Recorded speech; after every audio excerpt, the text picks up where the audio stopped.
What's up, everyone? Back for another beer review, and today is Wednesday, which of course means it's time for another Western Europe Wednesday here on the channel. And the beer I'm reviewing today, once again, comes from the Grow Brewing Company, and they're a nomadic brewery that is headquartered in Geneva, New York, and this is their Dormancy. So they are calling this one a barley wine style ale aged in bourbon barrels. It comes in at 14.3% alcohol by volume, 40 IBUs at the time of review. And this bottle is just over 3 weeks old. So I know recently I have been saying that I'm trying to be a bit more diverse in the breweries that I feature on Western Europe Wednesday. However, I'm circling back to Grow because when I posted the review of their bourbon barrel aged A Dark Bloom last month, they released this one right around when I posted that. And I was like, I have to grab this one. If you don't know, I love barley wines, and more specifically English style barley wines. If it's not my favorite style, it's definitely top 3. And I love barrel aged English barley wines. They just say barley wine, but I think it's more in the English style. They also mentioned that this one is boiled for 12 hours and then aged for 2 years in Heaven Hill bourbon barrels. And I want to give a huge congratulations once again to Garrett and Alana at Grow. They announced earlier this year that they're finally opening their first tap room in New Hartford, New York in the summer. I think in that last review of the bourbon barrel aged Dark Bloom, I said spring. Pretty sure it's summer. And despite the fact that New Hartford, New York is about 3 hours away from my house, I'm going to try to make the trek out there this year to check out the new digs. The beers I've been drinking from them over the past year and a half been absolutely fantastic. And I am hoping this is just as delicious. So anyway, we're going to open this one up. We'll see if I can get through the wax. A very thick wax. I struggled with the other one. We'll see. Oh, not a struggle. Cool.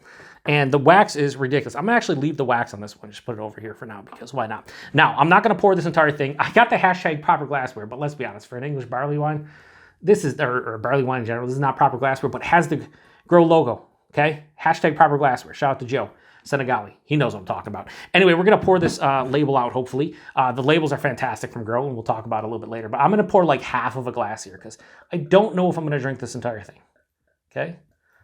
So we're going to try to generate a head here. We're going to do something like this. Yeah, that sounds good. Like if I don't want to drink the rest of this, I'm just going to cap it, and then we'll get into it tomorrow. But oh my God, I smell it. So again, 2 years in Heaven Hill bourbon barrels, a 12-hour boil in the Grow, hashtag proper glassware, even though I didn't fill it all the way. That looks fucking amazing in the glass. Hold it up to the light. I can't see through it. It's murky, it's turbid, you can't see through it. It looks like a hazy IPA, but an oxidized, super oxidized one. No, it looks like melted down caramel, like deep, like a light kind of chocolate, but almost like a deep dark brown color. The head is infinitely creamy. Look at that thing. That thing looks like a nitro head that has this, like, you know, I'd say straight up khaki color, maybe tan, maybe more of a light brown, but it's just so compact and creamy looking. It looks fucking just amazing in the glass. So appearance is amazing, okay? Nose.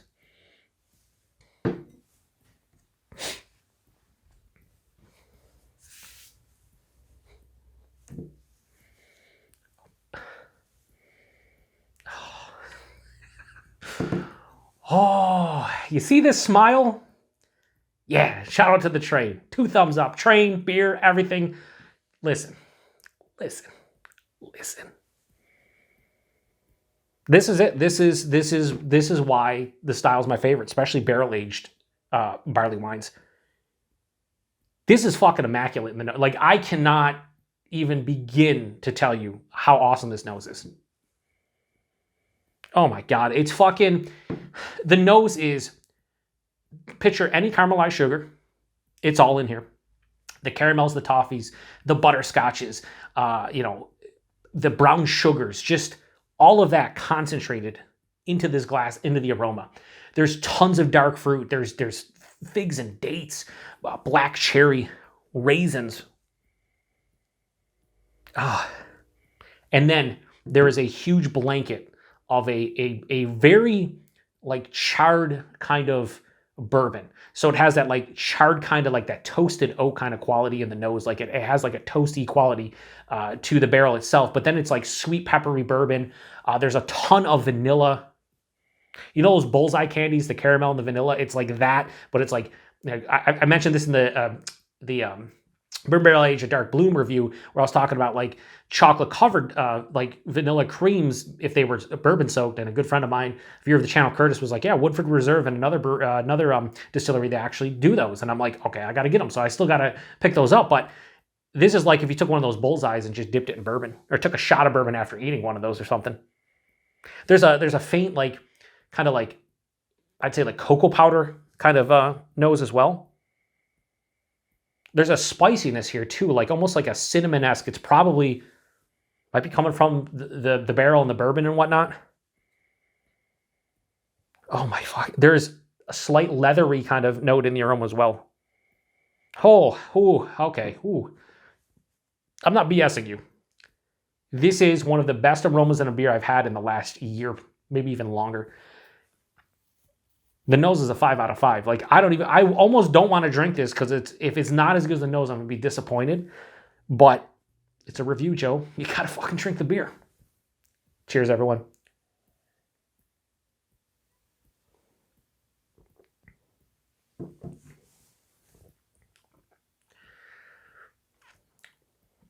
Oh my God. Oh my God. Oh my God. Why? Okay. Okay. Okay. That fucking body, despite being aged for 2 years, is not thin in the least. It's for the, the amount of time they boiled it. It's like, it's not straight like Media Noche from Weldworks, like quite to that level.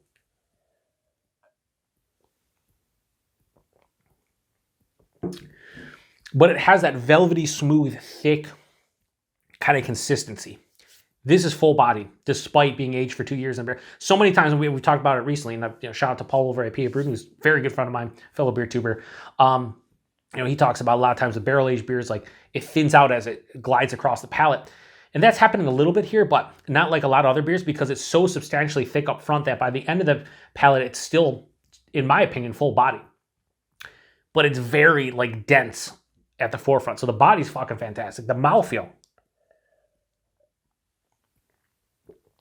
mild to moderately carbonated, but it is insanely soft, smooth, and creamy. It's almost like having like a milkshake in your mouth, but not to that level. Okay, milkshake in beer form. But the body and mouthfeel are fucking superb. The taste, the nose carried over, but it carried over in a different way, right? Like it's still like a lot of those same characteristics, but it's kind of hitting me in a different way.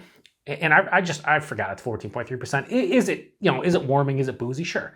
There's a little bit of booziness on the palate, a big warming chest in the stomach, like it's sticking with me, but it's not astringent. It's not super boozy. It's just kind of appropriate for what I'd want out of this beer. So the best way I can just explain this out after having taken like 4 or 5 sips, Sugar Daddies, right? The candy. They used to have the Sugar Babies, which were like the Sugar Daddy because the Sugar Daddy was like on the stick. The Sugar Babies were almost like raisinette versions of Sugar Daddy, so like little balls. Picture you took a handful of those, you took a handful of Raisinets, you put them in a glass or some kind of vessel, and then you soaked them in bourbon for months, right? And you get those out, maybe not months. I don't know what the alcohol would do to those, probably evaporate a lot of them. But anyway, let's say you put it into something like that for a substantial period of time, enough time where you would be able to get the characteristics. That's what the beer tastes to me like, is like Sugar Babies and Raisinets that were bourbon soaked. That's what this is. That's what's happening in this glass right here. And my mouth's happy, my brain's happy, my heart's happy, everything's happy. So yeah, there is so much malty goodness at the forefront. Like I can't even do it justice in breaking it down because it's the Raisinets of the world. So you're talking about raisins and chocolate, like again, more of like a cocoa powder or like a darker kind of chocolate. There's figs, dates, there's even like plums, but then there's a ton of like brown sugar, caramel, toffee, even a little bit of molasses, just tons of malt goodness, like beyond belief. Touch of butterscotch. As it passes through though, that starts to kind of slightly dissipate and the bourbon really takes hold, and I get a big blast of vanilla, like midway through the palate from the bourbon. And then it transitions into this, there's this nice charred kind of oaky sensation from the barrel. So it's more of like a toasted barrel, a charred kind of oak quality, and it finishes with this semi to full-on dry finish. There is a mild bitterness here, but it's more dry than anything. Is this like a rich, decadent kind of desserty beer? Sure, but it doesn't have any adjuncts outside of just the barrel, right? So it's not like rich and decadent over the top like a pastry beer would be, but in its own right, it still has that like pastry-esque kind of feeling, which is why I'm saying raisinets and sugar babies and things of that nature. 14.3%, like I said, definitely can feel it in the chest and a little bit on the palate, but it's not overly boozy or anything. This is wonderful. I love that I'm sitting here talking to you, and despite the fact that it's rich and just like, again, complex and decadent, like there's still a dryness on the back of my palate. You know what? You probably could tell, but like I'm trying to think of like a negative here that's like really stopping me from giving this a 5 out of 5, and I can't think of one. I cannot think of one in the least. Yeah, so Dormancy from Grow, this is a 5 out of 5. This is probably the easiest 5 out of 5 I've given in a long time. Like this is, to me, this beer right here is kind of what I want out of a barrel-aged barley wine. Exactly what I want. This is definitely more the English style. There's, again, with American, even when you age it in a barrel with a lot of American, you still get that, like, there's still a substantial hop character a lot of times, and this does not have that in the least. And this artwork is fantastic, but that's par for the course for Grow. So, yeah, this is a 5 out of 5. I almost like nonchalantly am giving this a 5 out of 5 because there's still things like on my palate. I'm trying, like, there's a little bit of that leathery kind of finish as well.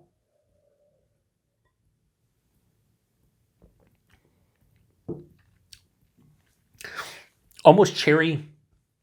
Instead of a cherry cordial, picture like a caramel covered cherry. I don't know if those exist. If they do, sounds delicious. I try them. Kind of like that too. Like I feel like this, as this kind of opens up over the next, half an hour, 45 drinking it, I'm probably not going to finish that. I might pour a little bit more and then finish the rest tomorrow. But as I sip on this one over the next hour or so, I feel like even more is going to come to the forefront. This one came out of my darker beer fridge at 54 degrees Fahrenheit, so this is probably already around 60-ish. So it's not cold or anything. But I think as it warms up to even room temperature, it's going to be just an amazing beer. And this is hands down the best beer I've had from Grow. It's not even close. And if this is the type of shit, and I mean that, and it's a very endearing term when I say shit, but this type of beer that Grow is going to be putting out when they have their own tap room and they can have more time to do stuff like this, sign me up, please. Price point availability, I paid $18 for that bottle. Fucking no questions asked. I think it's a 16.9 fluid ounce bottle. I don't give a shit. Like, I'd pay $25 for that. Easily.